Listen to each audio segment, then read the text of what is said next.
The buckboard wagon crested the last rise, and there it was, spread across the shallow valley like a man's tired hand. The Dunmore Ranch. 2 counties of dust and borrowed time had led Clara Voss to this place, a final stop on a road she never chose. The house was solid, built of thick timber that had grayed under the relentless Texas sun, with a porch that listed just enough to show its age. A larger barn stood behind it, its roof a patchwork of new shingles and old, and beyond that, corrals spider-webbed out toward pastures bleached the color of old bone. It was a place of work, not comfort. It was honest, and for that, she was grateful.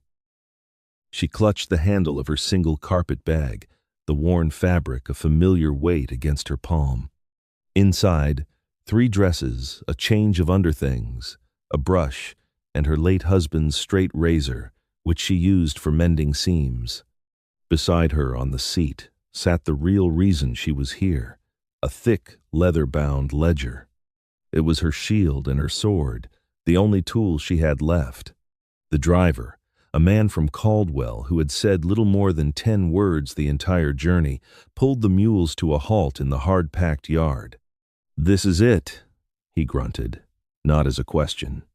A man emerged from the house, wiping his hands on a rag tucked into his trousers. He moved with a deliberation that suggested nothing in his life was ever rushed. He was tall and broad in the shoulders, the way of a man who worked with his body from sunup to sundown. His face was weathered, mapped with lines etched by sun and worry, but his eyes, when they met hers, were a clear, steady gray. This was Hugh Dunmore. He looked at her, then at the bag, then at the ledger. He gave a slow, single nod. "Mrs. Voss," he said. His voice was low and carried a certain gravel, like stones rolling in a slow creek. "Mr. Dunmore," she replied, her own voice steadier than she felt. She climbed down from the wagon, her black skirts kicking up a puff of ochre dust. She did not wait for his help. She had learned long ago not to wait for things that might not be offered. A boy slipped out from behind him, maybe 7 or 8 years old, with hair the color of sun-cured hay and Hugh's same serious eyes. He watched her with the silent, unnerving curiosity of the very young. This would be the ward mentioned in the letter. "The arrangement stands," Hugh said, his gaze direct. "You keep the house, see to the boy, and manage the accounts. I settle your debt with Henderson at the Mercantile." It was all there. Practical, unadorned, a business transaction to erase the shame Daniel had left behind, a debt of $64 that had become a brand on her name. "The arrangement is agreeable," Clara said, meeting his gaze without wavering. She would not be seen as a charity case. She was an employee, here to provide a service of value. "Leo," Hugh said to the boy, his voice softening just a fraction, "take Mrs. Voss's bag to the spare room." The boy, Leo, darted forward and took the bag from her hand before she could protest. He struggled under its slight weight, but marched toward the house with a determined set to his small shoulders. Hugh watched him go, a flicker of something pride, perhaps, or a deep and abiding weariness in his eyes. Then he turned back to her. "The kitchen is yours," he said. "Supplies are in the pantry. We eat when the sun hits the west ridge." He gestured with his chin toward a low, flat-topped mesa in the distance. And with that, he turned and walked toward the barn, his stride long and even. He did not look back. Clara stood alone in the yard for a moment, the silence broken only by the buzzing of unseen insects and the creak of the wagon as the driver turned it around. She was here. She was safe, for now. She took a deep breath, the air thick with the smell of dust and horses and dry grass. Then she squared her shoulders and walked into the house that was now her place of work, her sanctuary and her proving ground. The first day passed in a blur of soap and water. The house was clean enough, but it was a man's clean. Surfaces were wiped, but dust clung to the corners. The windows were hazy, filtering the harsh light into a perpetual gloom. Clara worked with a methodical fury, sweeping and scrubbing, airing out blankets, organizing the pantry. She found a rhythm in the work, a comfort in imposing order on the small world within those four walls. She watched Hugh and Leo from the windows as she worked. They moved together in a practiced silence, mending a harness, watering the stock. The boy shadowed the man, mimicking his movements, a small, serious echo. There was a bond there, solid and unspoken, forged in a quiet world that had, until today, contained only the two of them. As evening approached, she turned her attention to the kitchen. The supplies were basic but plentiful: flour, beans, bacon, coffee. She found potatoes and onions in a cool bin, and a side of salted pork hanging in the larder.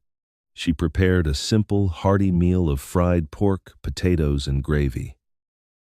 The smell filled the small house, a scent of home that felt foreign and achingly familiar all at once. When the shadow of the west ridge finally fell across the yard, Hugh and Leo came inside. They washed their hands and faces in a basin on the porch, the silence between them as natural as breathing. They sat at the heavy plank table, and Clara served them, scooping generous portions onto their plates. Hugh ate with the same deliberate pace he did everything else.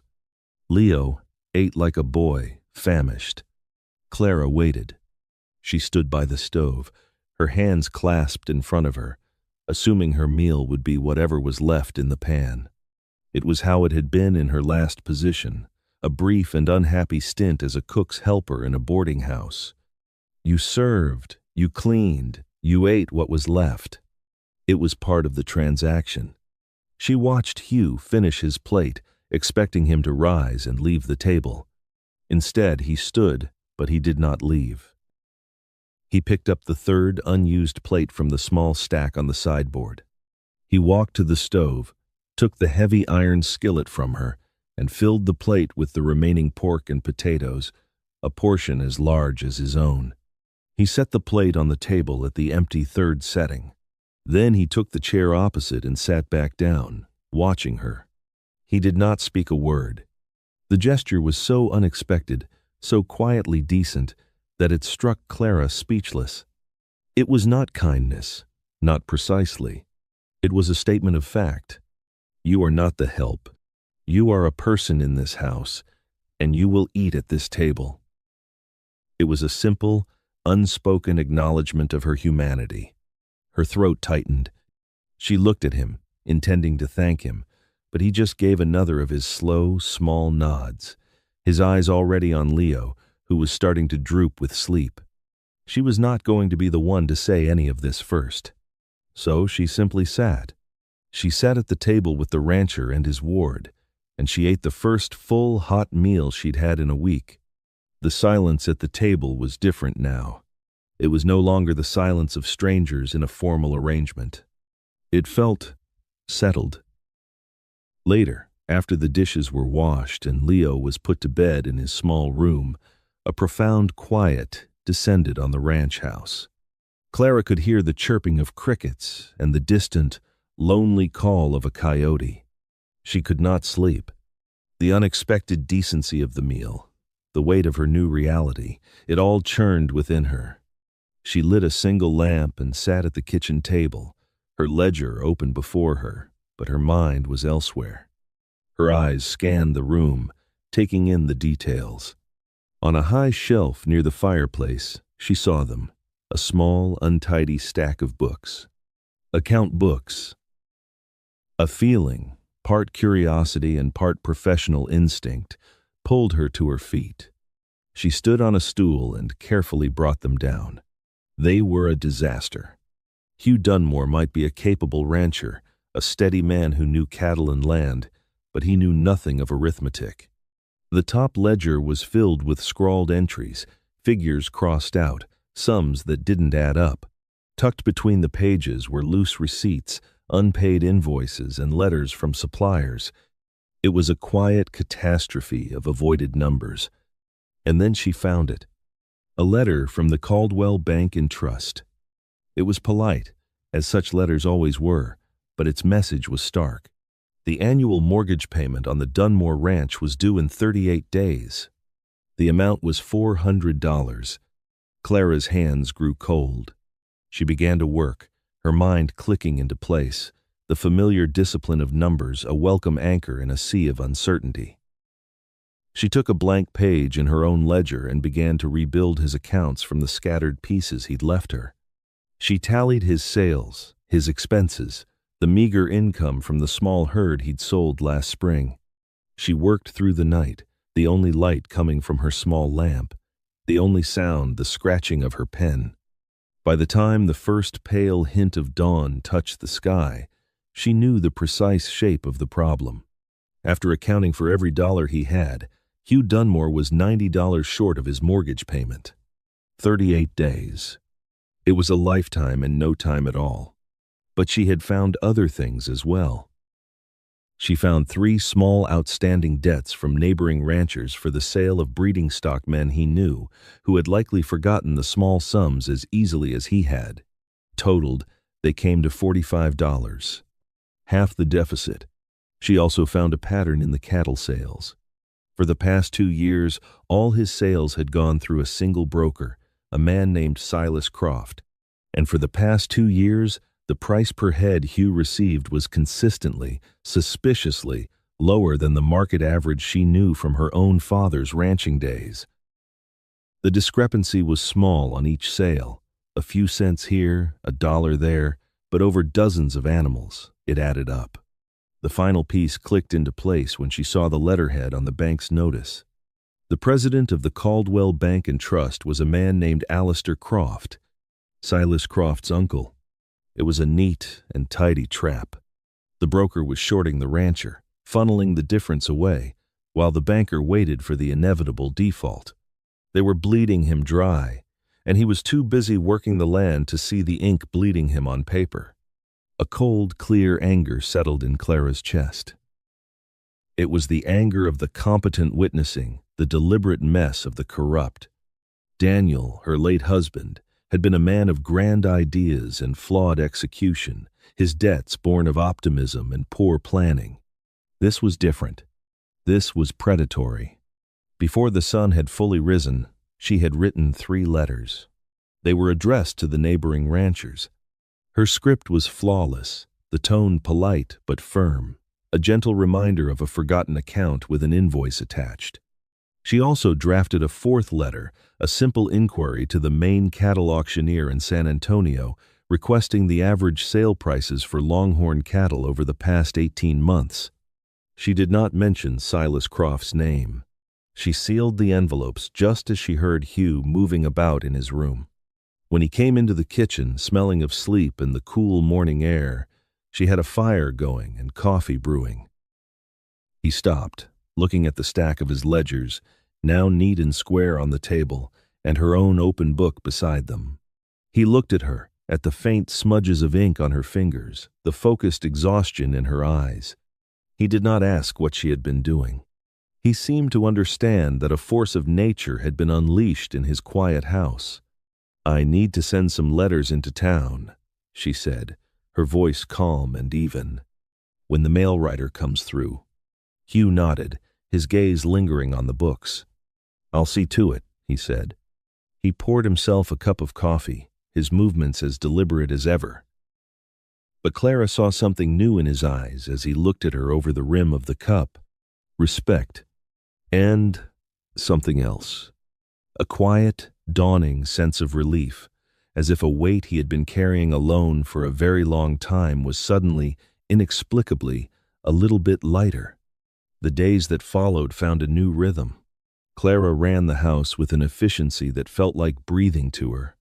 Meals were on time, the floors were spotless, Leo's clothes were mended. But her real work began after the boy was asleep. Every evening, she and Hugh would sit at the kitchen table. At first he was hesitant, a man unaccustomed to sharing his burdens. But she was patient. She did not push. She simply laid the organized numbers before him, explaining each entry, showing him where his money was going, where it was coming from, and where it should have been coming from. She spoke of profit margins and cost cutting. of selling 2 milk cows that were poor producers and using the money to buy better feed for the rest. She talked about the books, but she was really talking about the ranch.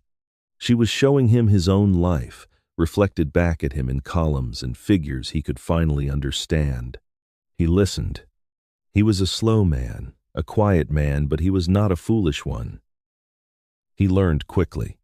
He started bringing her questions, asking for her opinion on whether to buy new seed or repair an old plow. They were becoming partners, their arrangement evolving from the stark lines of the initial contract into something more complex, more intertwined. One afternoon, a week after she'd sent her letters, a rider from a neighboring ranch appeared with a small pouch. He handed it to Clara, tipped his hat, and left. Inside was $20 in cash and a short, apologetic note. The first debt was paid. 2 days later, another neighbor settled his account. They now had $65 of the $90 they needed.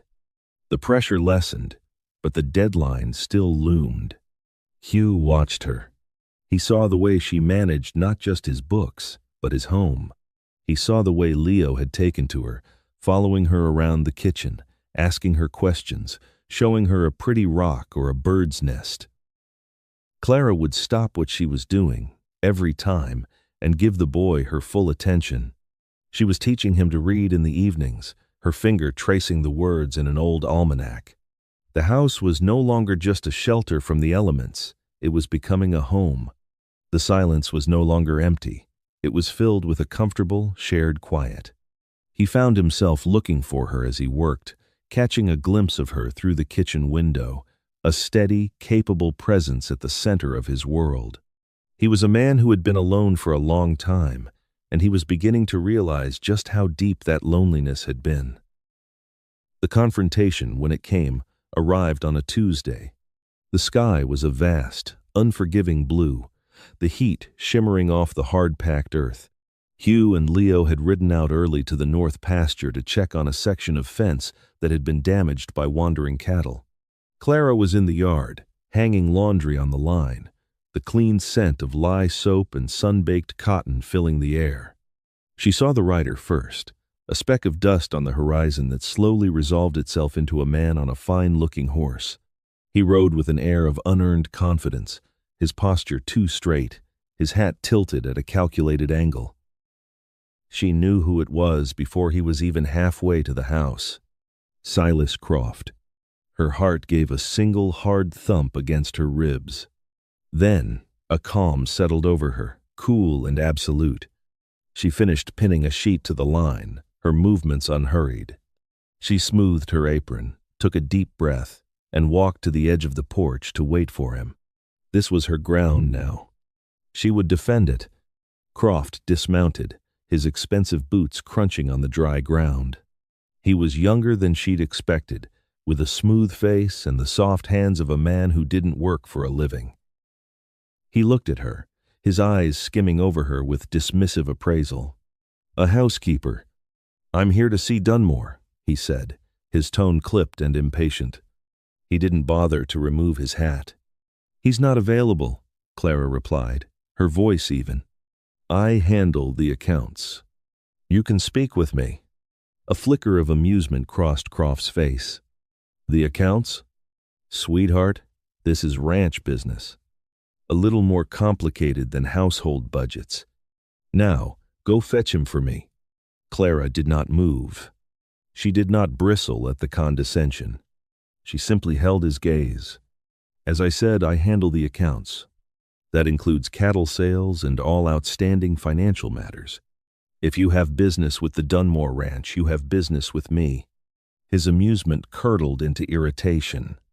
"Look, I don't have time for this. Dunmore's mortgage is coming due. My uncle at the bank is getting concerned. I'm here to make him a generous offer.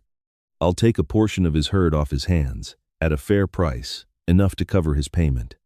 It's a simple solution." "How generous," Clara said, her voice still quiet, but with an edge of steel now. "Let me guess. A price that is conveniently just below market value, but just high enough to seem like a favor?" Croft's eyes narrowed. This was not the conversation he had expected to have. "I don't know what you're talking about." "Don't you?" Clara stepped back into the house for a moment and returned with her ledger. She opened it on the porch railing.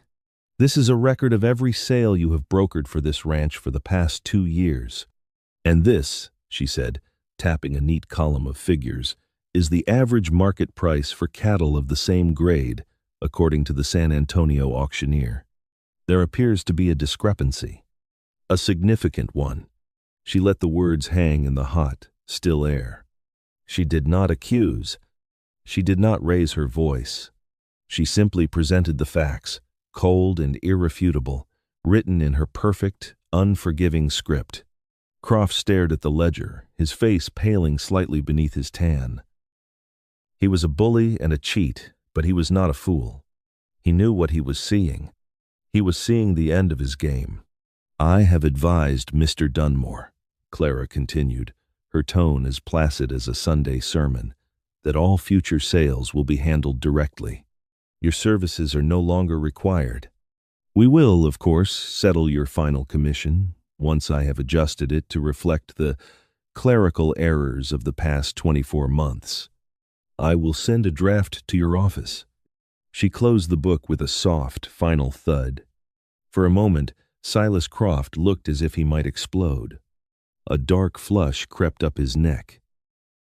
But he looked at Clara's calm, unyielding face, at the solid, immovable house behind her, and he saw no purchase for his anger. He was outmaneuvered, beaten by a woman with an apron and a book of numbers. He sputtered, searching for a threat, a retort, but found none. "You'll regret this," he managed, his voice thin. "I doubt it," Clara said. "Good day, Mr. Croft." He turned without another word, swung himself back onto his horse with more force than necessary, and galloped away, leaving a cloud of angry dust hanging in the yard. Clara watched until he was once again a speck on the horizon. She took a slow, deep breath, her hands trembling just slightly. Then she turned, picked up her laundry basket, and went back to her work. "What country are you listening from? It's always a privilege to know where these stories land. Drop it in the comments below. I'd love to hear from you." Now, let's get back to the story. Hugh and Leo returned at dusk, tired and dusty from a long day's work. Hugh's eyes immediately fell on the fresh tracks in the yard, the sharp, hurried prints of a horse that had left in a fury. He looked toward the porch, where Clara was sitting with Leo, reading to him from the almanac in the fading light. He dismounted, his movements slow, a knot of unease tightening in his gut. He walked into the kitchen, and Clara followed him a moment later. The room was filled with the smell of roasting chicken. Everything was as it should be, yet the air felt different, charged. "We had a visitor," he stated, not a question. "Yes," she said, moving to the stove to check on the meal. "Silas Croft." Hugh went still. He turned to face her. "What did he want?" "He came to offer to buy some of the herd," Clara said, her back still to him, "to help with the mortgage payment." "And?" Hugh's voice was tight. She turned then, her expression calm, her eyes meeting his directly. "I informed him that his services as a broker were no longer needed. I also informed him that we would be settling his final adjusted commission at a later date." She paused, then added, "He seemed to understand." Hugh stared at her. He tried to picture the scene, this quiet, steady woman facing down the slick, predatory broker who had been cheating him for years. He tried to imagine her standing on that porch, armed with nothing but her ledger and her own formidable will. "And the mortgage?" he asked, the words feeling thick in his mouth. "A wire came from Caldwell this afternoon," she said, as if reporting on the weather. "Mr. Abernathy paid his account in full. It was the last of the outstanding debts. We have the $400. I'll ride into town myself tomorrow and deliver it to the bank." She looked at him. "The matter is settled, Hugh." He sank into a chair at the table, the tension draining out of him so fast he felt lightheaded. 38 days of worry, months of a low, grinding anxiety he had carried alone, all of it just gone. Solved. Handled by the woman who had arrived just weeks ago with a single carpetbag and a debt of her own. She had come asking for scraps, for a safe harbor, and in return, she had saved his home. He looked at his hands on the table, the calloused, scarred hands of a rancher. They knew how to build fences and deliver calves and work until his muscles screamed. But they did not know how to fight the kind of war she had just won for him, a war of numbers and ink and quiet courage. He looked up at her, really looked at her. He saw not just the capable housekeeper or the brilliant bookkeeper. He saw Clara. He saw her strength, her integrity, her fierce, protective spirit. He saw the woman who had made his house a home, who treated his ward like a son, who had faced down his enemy without a tremor in her voice. And in that moment, the slow, steady awakening in his heart bloomed into a clear and certain truth. He loved her. It was a fact as solid and real as the land under his feet. The weeks that followed were different. The line between employer and employee blurred and then vanished entirely.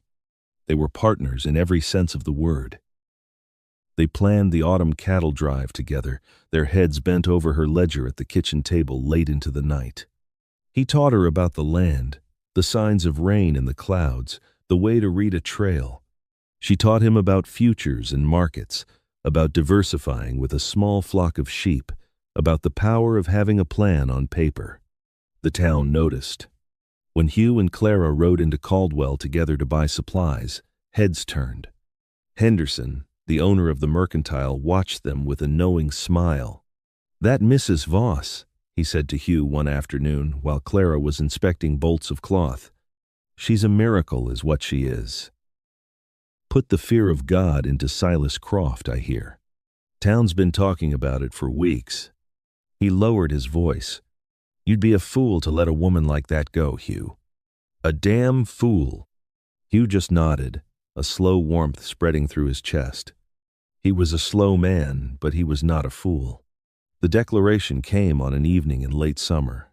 A cool breeze had finally broken the heat of the day. They were sitting on the porch, as they often did, watching the stars begin to prick the deep violet sky. Leo was asleep inside. A comfortable silence stretched between them, a silence that was now their native language. He had been thinking about it for days, turning the words over in his mind, trying to find the right ones. But he knew, in the end, that fancy words were not his way. Plain and true was all he had. He cleared his throat. "Clara." She turned to him, her face soft in the twilight. "Hugh?" He looked out at the dark line of the mesa, the land that was his, that was theirs. "When you came here, it was an arrangement. A business matter." He paused, gathering his thoughts. "It's not that anymore. Not for me."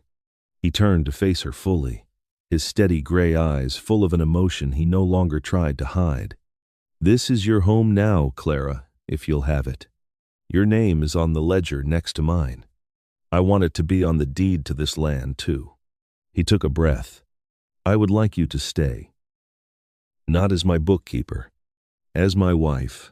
Clara's eyes shone in the dim light.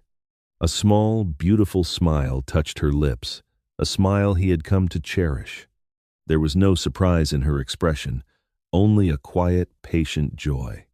"I was hoping you would get there, Hugh," she said softly. "It took you long enough." He felt a laugh rumble up from his chest, a sound of pure, unburdened happiness. "I'm a slow man, Clara." "Yes," she said, her hand finding his on the arm of the chair. "But you are a steady one." The wedding was a simple affair at the small church in Caldwell.